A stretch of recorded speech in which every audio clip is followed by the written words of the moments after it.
Welcome to another episode of Talking Fast, a Gilmore Girls podcast. I'm Suzanne. And I'm Alexis. And we're two longtime fans of the show, and we're excited to rewatch and recap it along the way. Okay, hello. Today we are excited to take a stroll down memory lane and look back at the first half of season 1 and our first couple months of podcasting. And before we get into it, don't forget to rate us and leave a review on Apple Podcasts or wherever you listen. And send us your gazebo moments for the first season to talkingfastpodcast@gmail.com. And follow us on Instagram at talkingfastpodcast. Yeah. And we have a bit of a quick announcement to make before we get into our reflections. We have decided for the remainder of our recapping of season 1, we will be revamping our podcast episode structure a little bit. You'll see what that looks like when we cover the next episode, but we encourage you to send us any thoughts you have via email or Instagram about how you like listening to our episodes. Cool. I'm excited to reflect a little bit. We're both, writing teachers, and we often make our students reflect, sometimes for worthy causes and sometimes because we can't think of anything else to do. So. Oh, and if they're listening, it's for that first reason. Oh, yeah, I got to build that meta awareness, exactly. As they say, right? And I'm really particularly glad we're doing this because podcasting so far has made me aware of how awful my memory is. So going back to synthesize all of the ideas we've expressed throughout the episodes, I think is going to be beneficial and hopefully will help me actually remember some of my thoughts. Yeah, I've already noticed that rewatching it slowly is making me just realize a lot that I hadn't before. I think usually when I do my annual Gilmore Girls rewatch, I'm just watching 3 or 4 episodes in the evening after I've done all my work for the day, and half the time I'm also on my phone or eating or doing things. So this is a much more detailed way to be looking at things anyways. This is the most engaged viewing experience I've had in a long time because I forced myself to just sit, and I'm taking notes, obviously, but I don't eat, I'm not on my phone, and it's every other single show I watch, I inevitably eat something or check my phone at least a couple times, Seriously. So this has been a good divergence from my regular viewing habits. And it has been full of surprises. I think that's a good place to start. Has there been a major storyline or event so far that surprised you? I don't know about necessarily a storyline, but I think I've been really surprised by how little we're getting of some of the background characters that I just kind of in my memory think of as always being there. Especially Luke. We've barely gotten a full scene with him until last episode, really. He just been a side character with some quippy comebacks and stuff. But I always remember him as being a central part of each episode, and he definitely has not been. And same with Sookie and Lane. We just haven't seen them much. And I mean, we're getting acquainted with the main characters, of course, but I did not remember that it took us that long to get into these people. Yeah. In the reverse, there's someone who's been around more than I remember, and that is Tristan. I remembered him being in 1 or 2 episodes and then coming back maybe a season later for another 1 or 2. And I also don't remember hating him as much, and I'm not sure if that's me paying attention more or me at a different point in my life being far more critical and not really accepting the narrative of the pushy hot guy. I'm rejecting that completely this time around. Yeah, I agree. I think I've said it before, but I'm often colored in my view of Tristan because I really like the Hilary Duff Cinderella story movie as a kind of teenage rom-com. And he plays, of course, the love interest who isn't that great, but is much better than Tristan. So I always like kind of forget how terrible Tristan is, and like he was also basically like every other like characters in every other teen show at the time, which is just terrible to like know that that was Right. our main idea of like the enemies to lovers trope, which we see now in like YA literature, but usually in a slightly different way. Right. I've seen successful enemies to lovers storylines before, and I think it relies on the enemy not coming from a source of like sexism or aggression, you know? It's something else. Like we almost see that with Paris and Rory, enemies to like friends throughout the story, unless you want to ship them, which is totally fine. And I'm sure there's something you could do there with enemies to lovers for them. But the source of the antagonism is not based on something more, it's just based on something different, usually, I would think. Yeah, there's usually like a background, like, I hate you because you represent this that did something bad to me. Not like the actual person is the bad one. But Tristan Right. here is actually just terrible in every way. It'd probably be like a Gryffindor and Slytherin, right? Something like that. Though as a Slytherin, I have to say, J.K. Rowling did us really dirty. She just didn't portray the good traits of Slytherins. She only highlighted the bad ones. Yeah. And as a hybrid, like Hufflepuff, Ravenclaw, I think the houses were too. I'm torn between them, you know. I don't respond to the classification system, I guess. Yeah, it's true. We could go in a whole tangent about Harry Potter house systems. I have many thoughts. Right. But So yeah, to return to some of the like the major moments, the one thing that surprised me was that we have had several moments that I distinctly remember as sort of iconic scenes. The three that really jump out to me are the shoplifting of the cornstarch, the I smell snow line, and Richard being in the hospital as well. So those are three very different kinds of moments, but it makes me wonder like what else is there to be in the show at this point in terms of iconic scenes, and I'm sure there are many more, but I'm like, wow, they actually had a lot of things I remember early on. yeah, that's true. I'm like part of me is wondering what happens for the rest of the season because it feels like we've already gotten all of these major moments, like the first kiss and for Dean and Rory, and the gnome kicking and stuff like that.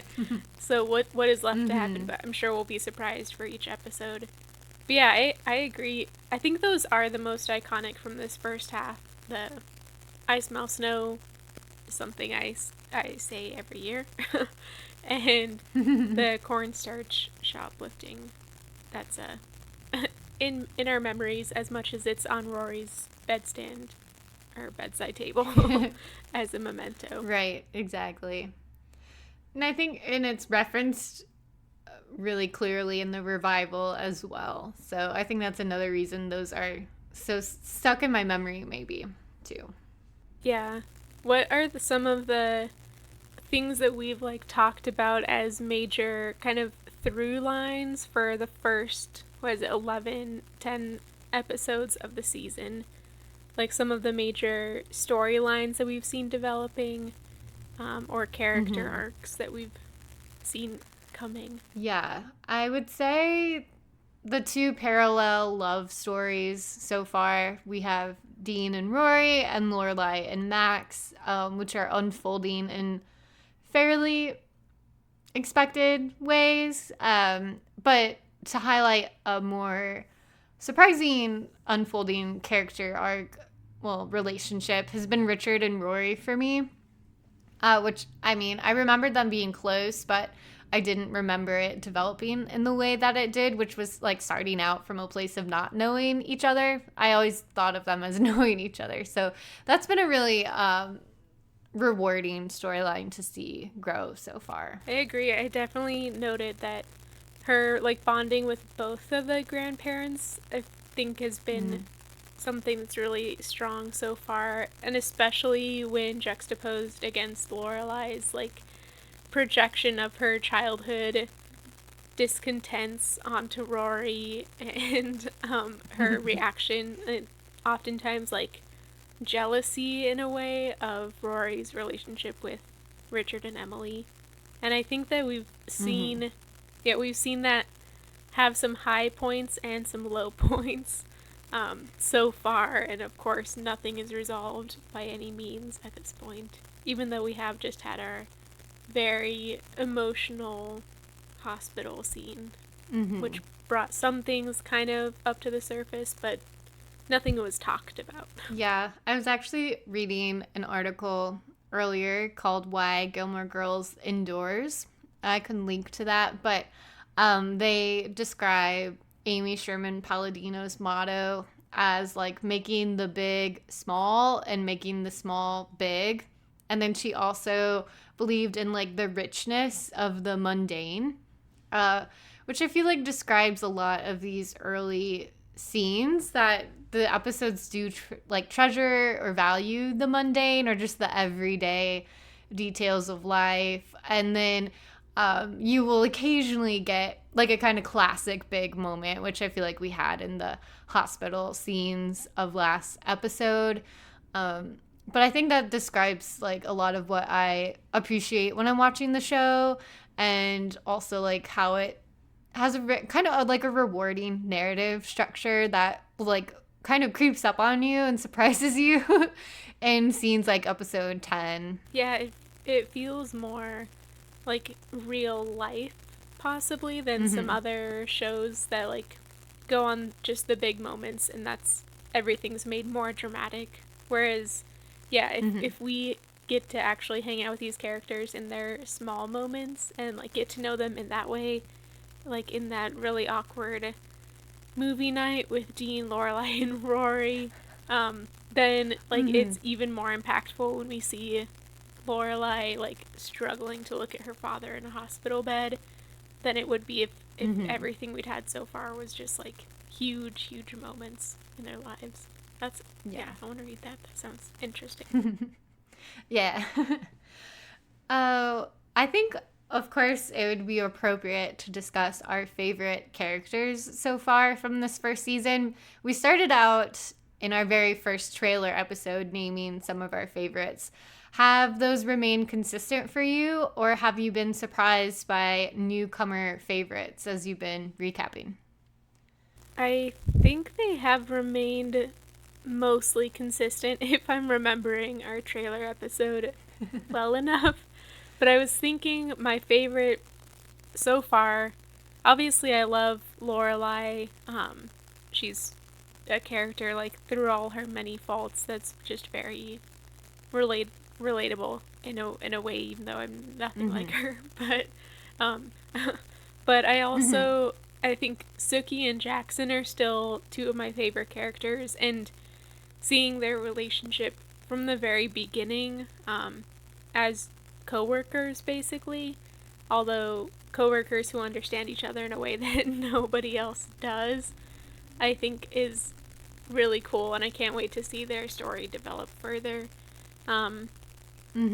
We've also been kind of tracking Sookie as far as my theoretical idea that she could represent or could be headcanoned as somebody on the autism spectrum. And I feel like every time that she comes onto screen, I feel like there's just more evidence for that. So obviously that's not canon. People can take it or leave it. And it's just something that like I like to see in characters, that we don't get representation of autistic characters in most mainstream media. And I think that also, not to get on too much of a tangent, but that also leads to a lot of like misdiagnoses, especially with women, where people just don't understand all of the different presentations. And so I think that finding characteristics in characters who aren't canon, who don't, like, the creators didn't imagine them as autistic, can really help to kind of destigmatize ideas about autism and also just make the characters that much more dynamic. And I've really Mm-hmm. enjoyed watching that with Sookie and like thinking more about that because I hadn't really thought about it much before. It was Mm-hmm. kind of a theory I came up on the spot as we were recording. So I'm glad that it hasn't Yeah. totally been dismantled yet. That's a magical moment of conversation, Yeah. right? That to just produce a thought like that has like continued to make sense as you've continued watching. But um, I, yeah, I feel like I know less than you about this. So it's been interesting to learn as you've kind of been tracking it through the episodes. I think I totally follow your points about like this being not only great for representation, but this sort of speculative, like, what would happen if we watched the show or analyze this character through this lens? Like, what new meaning does it produce? And of course, it's speculative, but as you're saying, like, it's been bringing like new understanding for you about Sookie that I think other people could like I've understood her more in a more nuanced way from hearing about it and considering it myself. So I think it's really cool, and I'm glad that it like came out of doing the podcast. Yeah, I'm excited to see where it goes. And we might get Mm-hmm. to a point where it's just like, okay, I was totally wrong, but we also might not. So we'll Yeah. see. Yeah, and it's like it's a show with what, seven Yeah. seasons, so we can't always expect the characterization to be like stasis, throughout the whole show. So we'll see where it goes. Maybe we'll get a new theory later That's on. true. uh, yeah, but back to your point about Lorelai being a favorite character, and on the heels of last episode too, where we were describing her acting. Another point brought up in that article I mentioned, I feel like I'm just repeating it all because I just read it, but they said something I hadn't thought about before, which is that the show had almost no like nominations at all. And they were like, it was such a shame that Lauren Graham in particular never even had like Emmy or Golden Globe nominations. And I think we could extend that to multiple other characters in the show. Actors. Like, they definitely deserve nominations, if not like winning the awards. And I mean, the writing too, like, it it kind of blows my mind to think about. Like, I feel like if Gilmore Girls was airing now, it would receive nominations, and not the revival version, but like this show in its form. Yeah. Like, it's so good. Yeah, there aren't other scripts out like that. I mean, I've just been Mm-hmm. rewatching Schitt's Creek, and that's something that I feel like is kind of along the similar Mm-hmm. genre lines. Like, it really is Yeah. character based, and it relies a lot on the actors like bringing their own interpretation. And I think that Lauren Graham, like, she she deserves some accolades, especially because I still can't stop thinking about how I like sobbed at that scene where she didn't say a word. And it was just Mm-hmm. like so heartfelt, and it's like that's even at the beginning of the series. Like, what about as we move on Yeah. and she basically carries the whole show? Yeah. Exactly. What were some of your favorite characters? I don't remember exactly who you said in our trailer. Yeah, that would have been good to look up, right? I think mine have remained consistent as well. So I know I did mention Emily and Lane as two of my favorite characters. I I would describe them as like my problematic fave and my non-problematic fave. Like, Emily is definitely, she has her issues. I think part of what makes her an enjoyable character to me is that I can form so many of my critiques at her in a way.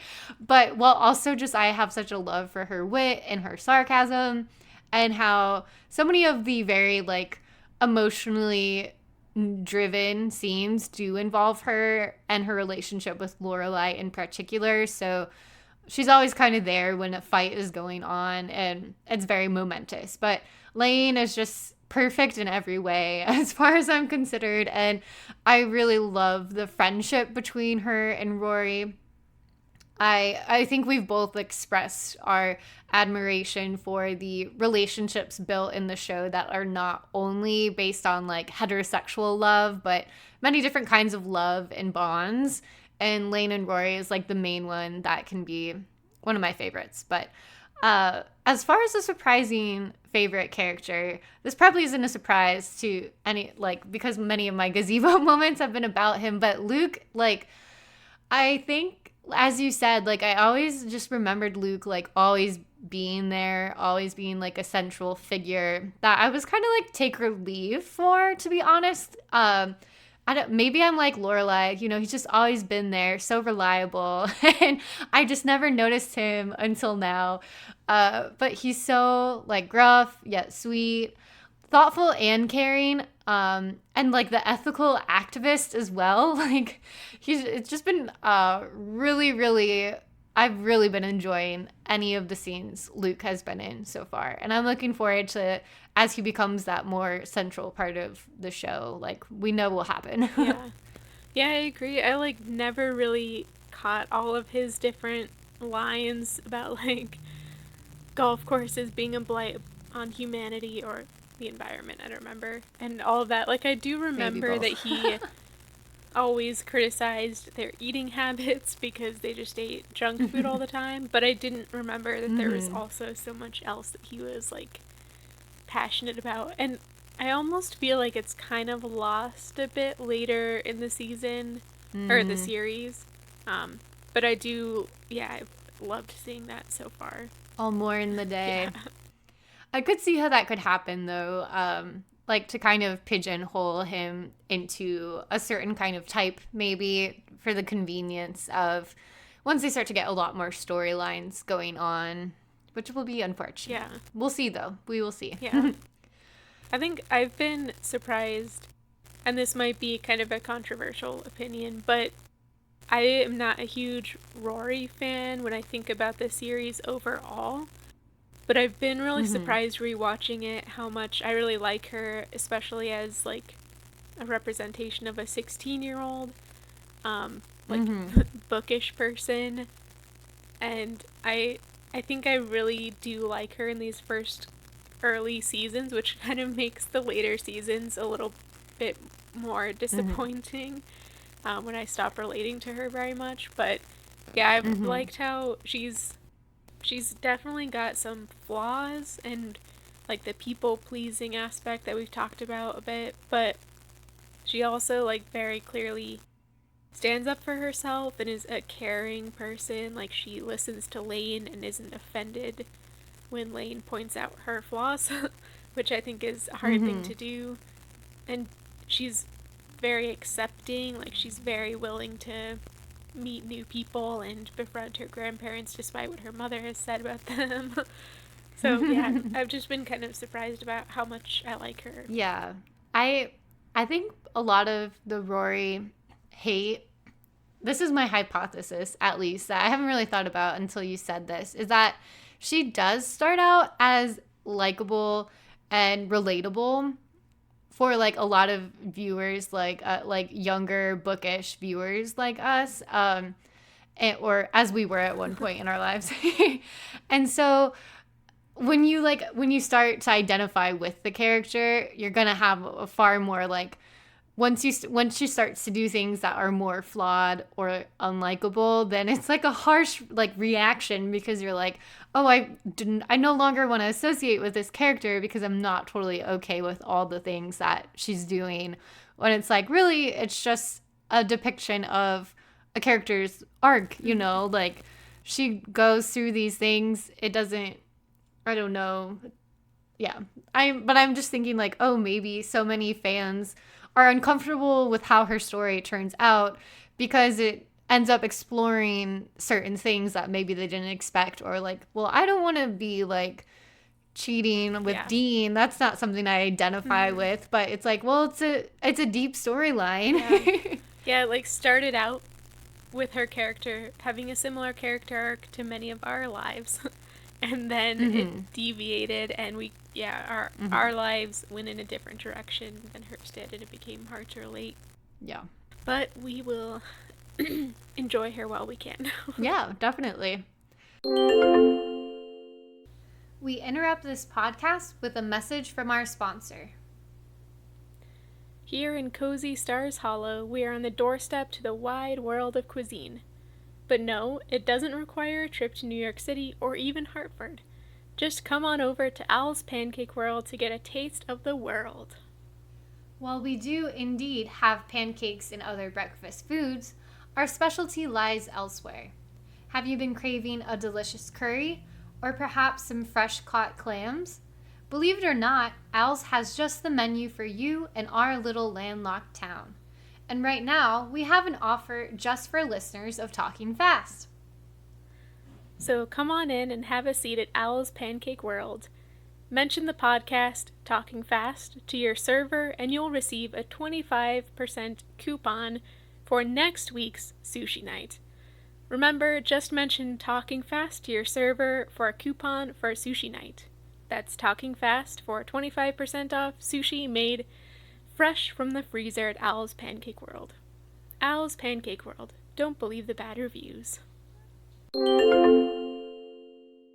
And speaking of enjoying, I think it would be fun to highlight our favorite episodes so far too, as a kind of gazebo moment of like a gazebo episode in a way. Do you have like one or multiple favorite episodes that we've seen so far? Yeah, I think that episode 8, which was the, was it Love and War and Snow? I think that is my favorite. I think it might be my favorite from all of season 1, although we'll have to see how much I remember the rest of the season. But I love that. I'm a winter person, so I relate with Lorelai in that. I feel like there's just so much that happens that really progresses the stories for all the characters. We get finally our first date with Max Medina. We get the pizza scene with Richard and Emily. Blaine touches a random guy's hair. I mean, there's just so much in that episode. And it's also at the same time just so cozy and quintessentially Stars Hollow to me that, yeah, I think that's my favorite episode so far. What about you? Yeah, my favorite episode, I would say episode 8 that you mentioned is in my top 3. And I would say another in the top 3 is the episode 3, Kill Me Now, which has like the golf outing with Richard and Rory. But my all-time favorite so far is episode 10, Forgiveness and Stuff. For a lot of, like, I won't go into it too much because that was just last week's episode, you know, but I felt really called to the very, like, character and relationship driven, like, emotional nuance and the Luke and Lorelai chemistry and bonding, and the acting as well, which should have been nominated by Lauren Graham in particular, and even Emily too had that really well acted emotional scene with Richard too. So I really enjoyed that. I enjoyed to like cry. I like to have a good cry. Yeah. So I could be biased. I'm thinking with pathos here. I mean, isn't that how we react to most TV shows? I did just finish the last episode of Schitt's Creek the other day and I sobbed for the entire time. So, you know, that's how we like things. Yeah, I remember being younger and watching Vampire Diaries and I would just sob constantly because characters died really often. And it's that thing about like feeling sad for someone else or for like a fictional character. It like you get to feel the emotion, but it's also not tied to your own personal life. I think it can be like a weirdly good outlet, you know? Yeah, you like reading a good book that makes you cry when somebody dies. Like you still feel that for a little while, but then it's like compartmentalized and yeah, it doesn't affect your actual life beyond the memory of the book, which is something that is priceless as an English major. Priceless. Speaking of being English majors, something else we've been tracking has been pop culture references. Not only literary, but there are so many. Have you had a most notable allusion from the show that you liked? Yeah. I'm surprised by it a lot of the time. sometimes I'm also surprised at how dated some of the references feel. But I think the ones that have stood out to me the most have been obviously things that I've also like read or watched, which isn't much looking back at all the references they make. Like, I'm uncultured compared to them. No. But Just a different kind of cultured. but I think I really liked the references that Mr. Medina makes with all of his books. And we got to talk, I think we both, from his references, have gotten to talk about some of like our books in our wheelhouses, which is always fun. I know that at some point in the whole series, they talk about Beowulf, and when that day comes, just prepare yourself. Yeah, you can have like 30 minutes. I haven't quite had anything like exactly in my area of study, but like when I got to talk about Marlowe for a while, I really liked that. But also, I've realized, again, in another way that I'm uncultured, is at this period in time, I literally could not name most of the music that they're talking about. When Lane is referencing like some classic rock and stuff like that, things from like the 70s and 80s, I recognize, but any of the pop music from the 90s or early 2000s, maybe I recognize the name, but I couldn't tell you a song from them to save my life. So that's been embarrassing in a way.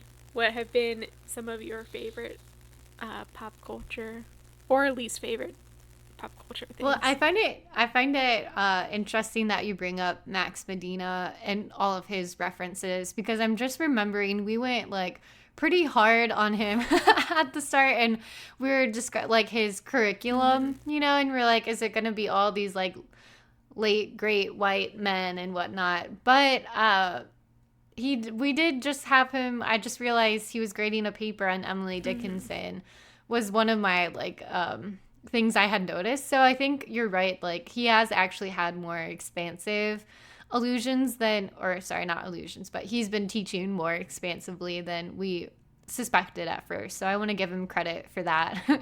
And my favorite reference and the most like productive one for me was the Edith Wharton reference, because it brought up a lot of like thoughts about taste for me as a way to read the show, both like Lorelai's taste and Emily's taste, but then also like I was writing a paper recently about Wharton and her depiction of the leisure class, so it was on my mind, and that was about the 19th into the 20th century, that kind of leisure class. But it's so interesting to think about Emily's world and like studying it under a similar kind of lens, and it's just really fascinating to think about all of like the rules that govern her world and things like that. It's very apropos for a kind of Wharton analysis. I'm also interested to see how much.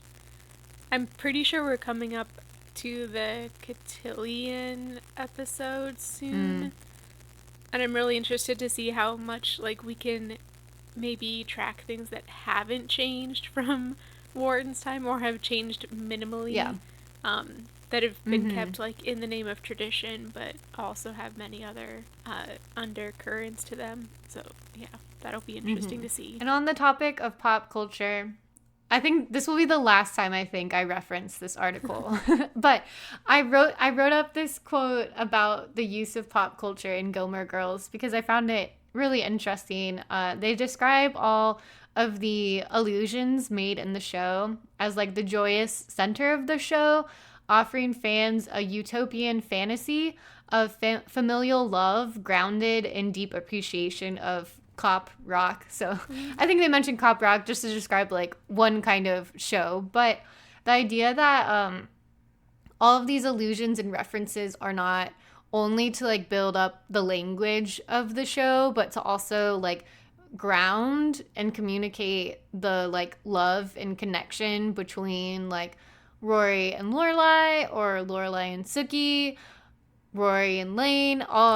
It's like a way to like speak their love, and then it's also a way to the article doesn't mention this, but I feel like create the difference too. Like I'm thinking about all the times Emily and Lorelai are talking, and it's like neither of them understands each other. They don't have the similar grounding in like watching the same shows or listening to the same music. So I found that a really valuable way to think about like when you're talking about things. Sometimes it seems like these are surface level conversations to talk about a show, but it's actually like, oh, it's grounded.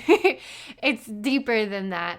And then the whole like utopian fantasy of it is like, oh, that all of these people would understand all of these references. It's kind of magical to live in that fantasy too. Yeah, that's true. It like builds on a whole bunch of potential shared experiences. Like the shared experience of everybody having seen the show or everybody having read Edith Wharton, which is in the real world a very rare experience.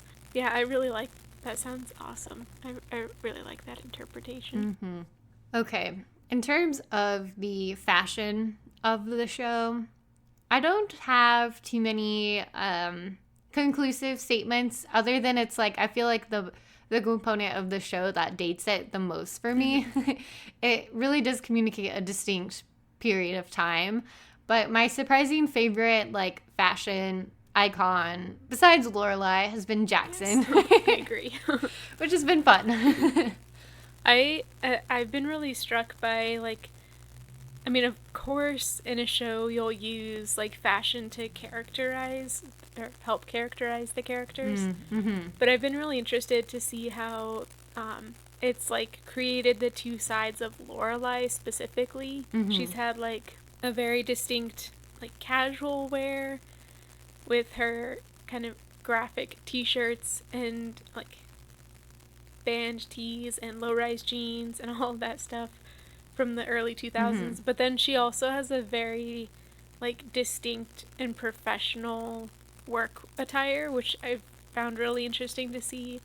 Like those two completely opposite sides of her. It's almost like in her work attire, she's almost stepping into an Emily like fashion world. Of course, she would probably never say that, and she's definitely fashionable in a different way than Emily is, but has like the same sort of polishedness and everything.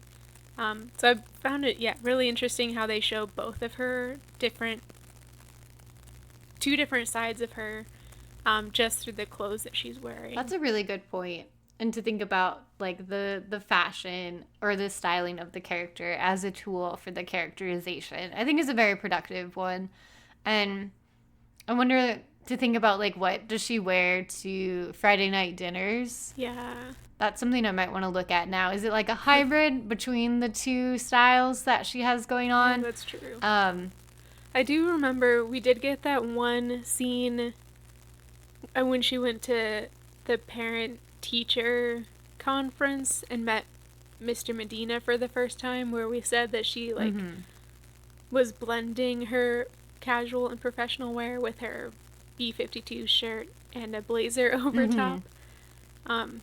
We made all sorts of different metaphors as to how it's also implying that she's blending her different lives. But yeah, we definitely should keep track of what she wears to a Friday night dinner, because it's like, it's not things she would wear to work necessarily, but it's also not stuff that she would wear around Stars Hollow. So it's a very different fashion. Yeah. I've also been interested in the two different worlds expressed through the houses. That was something we noticed really early on between Lorelai's house and then Emily's house. It's like so obvious maybe to notice, but meaningful still to do so. Yeah. And we've gotten a number of episodes now that make a point of showing that distinction. Like the birthday parties episode, of course, but also the Christmas episode that we just talked about. Right. So yeah, I think that's something to keep looking at. And like looking at Lorelai's room in her parents' house versus Rory's room. Yeah, and her room is like a tomb, you know, like preserved throughout time for something that's long gone. Yeah, that's true. What about some of the we've already kind of talked about this, but what are some of the critiques that you've seen as overarching and that we've kind of been tracking through season 1? Mm-hmm. And do we expect them to continue, or are some of them kind of wrapped up at this point? Yeah, something I've been surprised by, which I mentioned through discussion of Tristan earlier, was it's been like all of these very pushy men and this very toxic representation of like a heterosexual model of like dating and love that I'm very not cool with. It's been bothering me a lot as I've watched.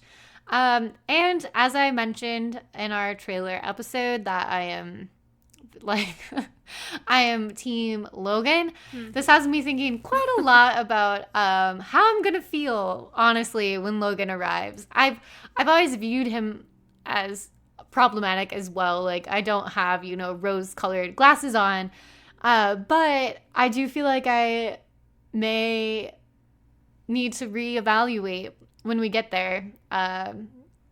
So we'll see. Yeah. I think, okay, but I will, as a caveat, I think what is maybe different, we'll see if this holds true when we get there, is that I feel like the show is aware of Logan as this privileged, pushy kind of guy.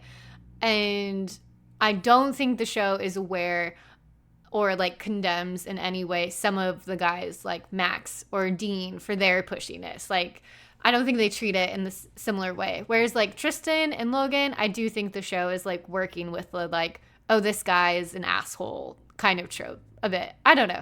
I might be talking in circles just because I'm worried I'm going to have to like rescind some favoritism on my part. But it will be years from now, right? Yeah. I'll deal with it when the time comes. Yeah. I mean, I know I'm going to have to give some caveats to my adoration of Jess.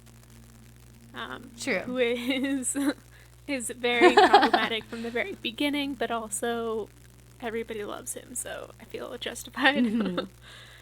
But yeah, I agree. I think we've definitely talked about the pushy men, and also like how that just kind of encapsulates all of media, especially for teenagers at this point, and actually for adult women as well. Like looking back on some of the like rom-coms from this period, a lot of them have the same pattern with the men and the love interests and things.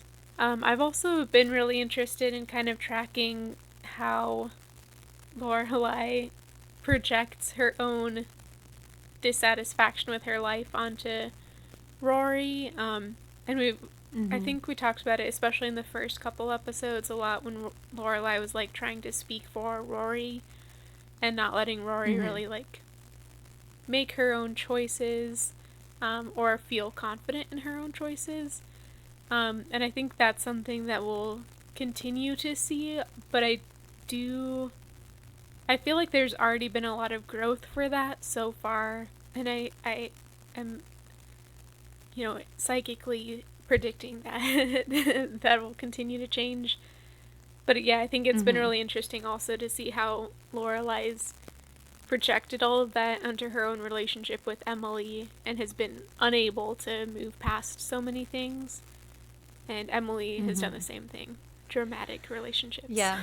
Yeah, it's been a huge part of these early on episodes. And it's ironic to think that Emily does something very similar in projecting onto Lorelai, at the very minimum, like what she wants her life to be and whatnot. So it's a very complicated portrayal of like motherhood and daughterhood. That's not a word, but it's a really central part of the show, and it's a great one too. I'm like consistently surprised at how little Richard has to do with that relationship. Like he like doesn't always seem to know what's going on between the two of them. Obviously he must have had a considerable amount of like impact on Lorelai as a child, but she never seems quite as angry at him as she is with Emily. I think that speaks a bit to like, I don't like just the privilege of him as like the more distant father figure in a way. Like, he doesn't have to bother with Lorelai because he relies on Emily to do it. And in the same way, like, Lorelai is kind of doing the, like, blame the mom for everything and, like, not the dad. It's a kind of a double standard, but the way that the relationship is operating kind of produces that, I think. Okay, I had one last question about what's coming next. Is there anything in particular that you, like, vaguely remember that happens in the rest of the season that you're looking forward to? Honestly, my memory is like a blank slate. I cannot tell you what happens in the rest of this season. I feel like anything could happen, honestly. Does Dean, like, do the whole car thing in season 1? I think so.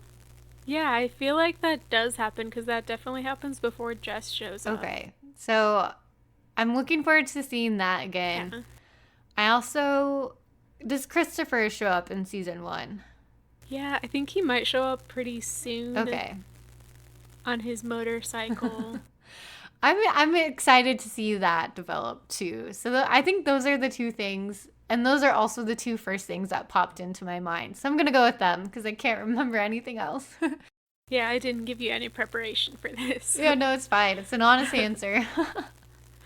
I am also looking forward to Christopher showing up and, like, seeing that dynamic. Mm-hmm. And along the same lines, I really like the Mr. Medina and Lorelai relationship while it lasts. So I am interested to see how that progresses and see what I don't remember. Mm-hmm. We haven't seen him since episode 8.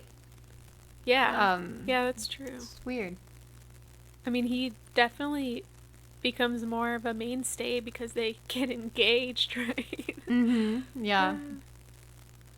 I'm sure we'll see more scenes of Luke looking for Lorne as all of these different men come through Lorelai's life. Mm-hmm. A question I have for you is related to our Welcome to Stars Hollow segment, and reflecting on the overall, like, cozy and nostalgic aesthetics of season 1. Have they been meeting your expectations? Do you still feel like, so, like, as we talked about, like, cozy and nostalgic when you watch, has there been a particular moment that you thought was really the epitome of our segment? What are you thinking about? I think, like, the festive decorations in Stars Hollow are, like, what I would consider the epitome of Welcomes to Stars Hollow, because it really shows, like, a kind of collective mindset of all the people in Stars Hollow. Mm-hmm. And we talked a little bit last week about how, like, obviously they're also kind of pushing, like, a Christian narrative onto the town and also pushing a problematic Thanksgiving narrative onto the town.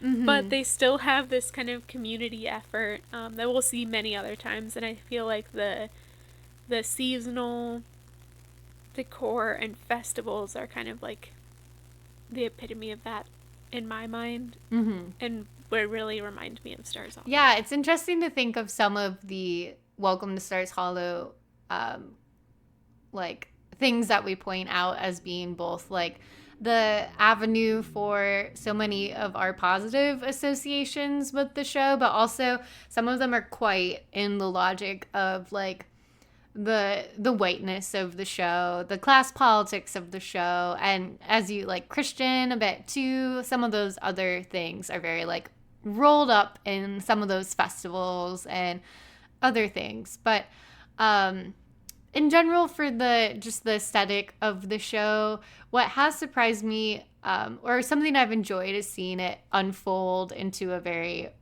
succinct kind of vibe, I guess we could say. Like, I felt like it wasn't as together at the start, but as over time we'd see, like, oh, there's the first gazebo moment, there's the first town square, or the first festival, the first town hall meeting. It's been really like, I just want to jump for joy every time I see the first instance of something, you know, what has been really fun to watch closely to mark those moments.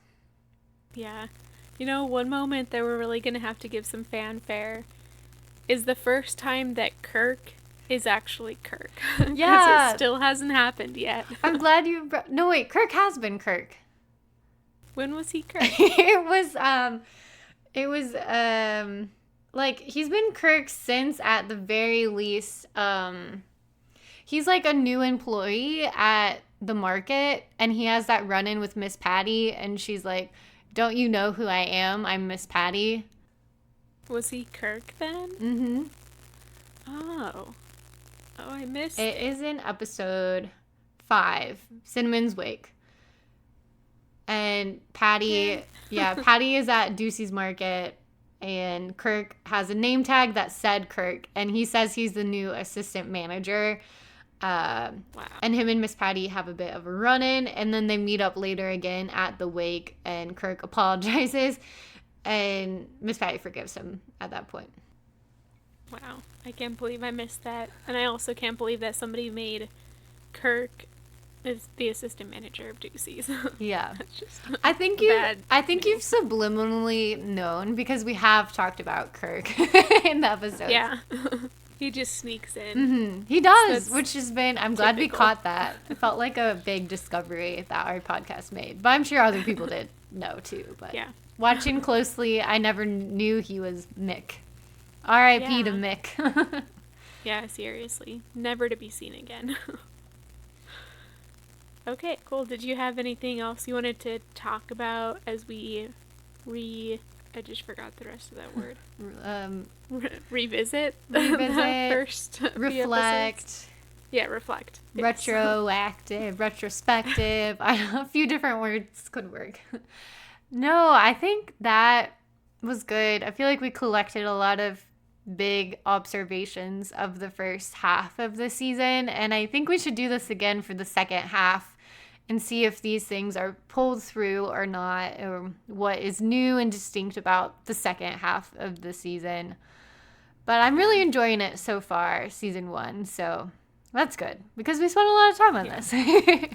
Yeah, I know. I've been enjoying podcasting as well. Mm-hmm. I feel like we are getting better each episode, and hopefully you all, as our listeners, appreciate that, and will stick around with us as we meet Christopher for the first time, see Mr. Medina and Lorelai fall more in love, and maybe even to the point where Alexis has to become embarrassed for her love of Logan. I think I'm already embarrassed, but let's just say even more so. Yeah, we'll get there. We'll see. You'll have to be a long-time listener for that, so we'll take the journey together. Well, I look forward to returning to our recaps of season 1 next week. It'll be exciting. We're past the winter season, I believe, even though we're in the middle of winter, or we're not even in winter quite yet in real life. Yeah. But. Yeah, and we'll be kind of revamping our structure, as we said. So feel free to send us your thoughts. And also, don't forget to send us gazebo moments. Yes. To talkingfastpodcast@gmail.com. And follow us on Instagram @talkingfastpodcast. All right. Let's talk about Gilmore Girls again next week. Yeah, same time next week.